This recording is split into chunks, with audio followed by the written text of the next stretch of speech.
Meet Bob and Alice. To the outside world, Bob is winning. He drives the latest Tesla, wears a Rolex, and lives in a house that's 4,000 square feet. Alice, on the other hand, drives a dented Toyota and wears plain t-shirts. If you had to bet on who would be broke in 5 years, you'd probably pick Alice. But you'd be dead wrong.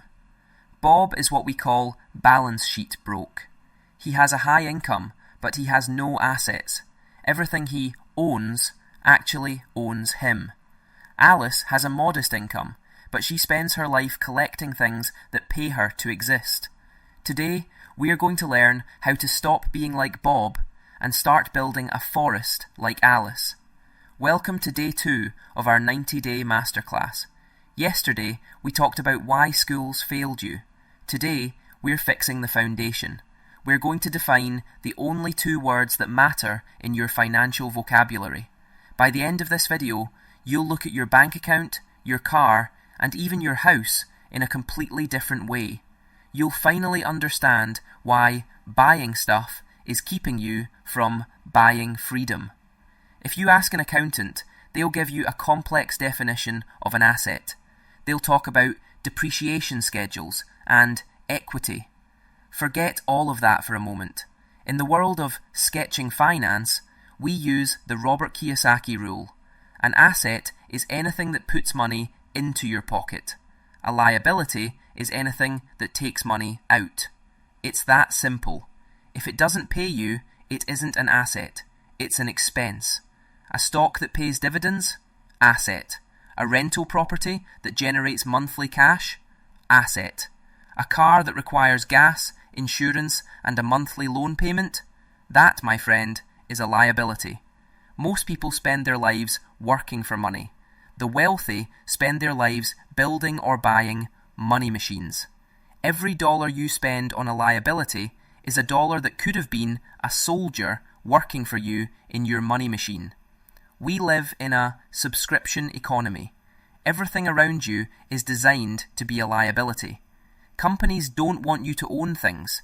They want you to pay them a fee every single month until you die. To get ahead, you have to break the cycle of monthly payments. Now, let's talk about the most controversial topic in personal finance: your home.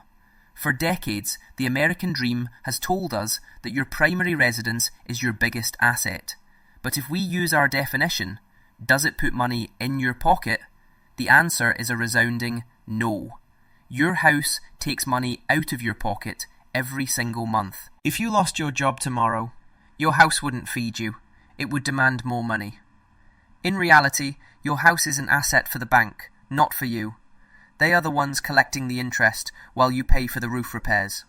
Now, don't get me wrong, buying a home can be a great lifestyle choice, but it's important to call it what it is: a high-cost lifestyle expense. However, if you house hack, meaning you rent out a room or a basement, you can turn that liability into an asset that covers its own costs. The mistake people make is counting home equity as usable wealth. Equity is just paper profit. You can't buy groceries with equity. Until you sell the house or rent it out, that asset is actually a liability draining your cash flow every month. This applies to everything. A car is a liability. A boat is a liability. That $1,200 iPhone you bought on a payment plan? Liability. If it loses value the moment you use it, it's a depreciating liability. The goal isn't to own nothing. It's to make sure your assets are paying for your liabilities. This is the secret level of finance. Use your assets to buy your toys. If you want a new Porsche, don't work more overtime. Buy a rental property or a dividend portfolio first, and let the profit from those pay for the Porsche. That way, you get the toy, and you still keep the machine. Let's look at the cash flow patterns. For the poor, the pattern is simple. Income comes in from a job, and it immediately goes out for expenses like rent, food, and clothes. There are no assets and no liabilities because they can't get credit. It's a survival loop. The middle-class trap is more dangerous. Income increases, but so do liabilities. They get a raise, so they buy a bigger house and a faster car. They look rich, but their income is just a pass-through for the banks. They are one layoff away from total disaster. Now, look at the wealthy. Their income comes from their assets. The assets generate cash, which becomes income. They use that income to buy more assets. The expenses are a tiny fraction of the total cash flow. This is how the rich get richer while sleeping. This is the snowball effect. In the beginning, your assets might only pay for your Netflix subscription. That's okay. Next, they pay for your phone bill, then your groceries. Eventually, they pay for your mortgage. When your asset income exceeds your expenses, you are officially free. Time for an audit. I want you to take a piece of paper and draw a line down the middle. On the left, list everything you own that pays you. On the right, list everything you own that costs you money. Be honest. Most people realize their asset column is empty. Don't panic. This is your day zero. The goal for the next 88 days is to slowly move your capital from the right column to the left column. Every time you skip a $100 want and buy a share of an ETF, you are moving the needle. You don't need $1 million to start. You need a mindset shift. Stop asking, "Can I afford the monthly payment?" and start asking, "How many assets do I need to pay for this?" If you can't pay for it with cash flow from an asset, you can't afford it yet. These are the bricks of your freedom wall. Every asset is a brick.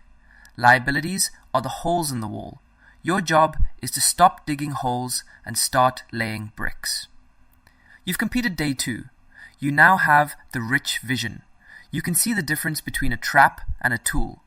But how do you know which assets to buy? How do you know if a company is actually worth your money? Tomorrow, for day 3, we're diving into inflation, the silent thief eroding your wealth. I'm going to show you how your money is disappearing even if the numbers in your bank account stay the same. Don't let your savings vanish before you understand how the invisible tax works. Your homework for tonight. Look at your right column from your audit. What is the one liability you can cut or reduce this week to start buying your first asset? Tell me in the comments. I want to see your commitment. I'm sketching finance. Stop buying stuff and start buying your freedom. See you tomorrow for day 3.